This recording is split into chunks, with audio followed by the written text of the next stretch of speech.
पडपडताळी परीक्षकातील रद्द, अतिरिक्त शिक्षकाचे समायोजन, वेतन वेळेवर,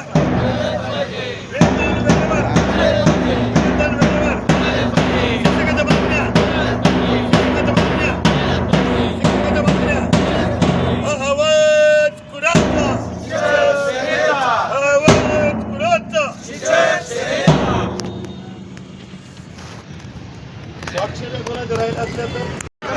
विविध मागण्यासाठी शासन स्तरावर 12 मागण्या होत्या. त्यात प्रामुख्याने परीक्षा कालावधीमध्ये झालेली पटपडताळणी रद्द करावी. नंबर 2,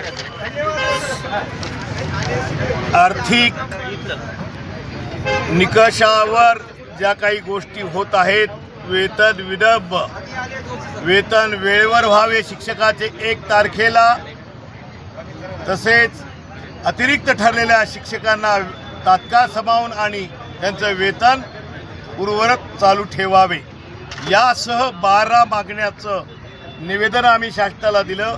आज अभ्यंकर साहेबांच्या नेतृत्वाखाली प्रधान सचिव शिक्षण विभागाचे देवल साहेबाच्या कार्यालयासमोर आंदोलन झालं आणि सरकारला या आंदोलनाच्या माध्यमातून शिक्षकाच्या प्रश्नाविषयी जाग आणण्याची या आंदोलनातून प्रातिनिधिक स्वरूपात हे आंदोलन होतं. याही पुढे यापेक्षा तीव्र आंदोलनं होतील असा इशारा या निवेदनाद्वारे दिला आहे.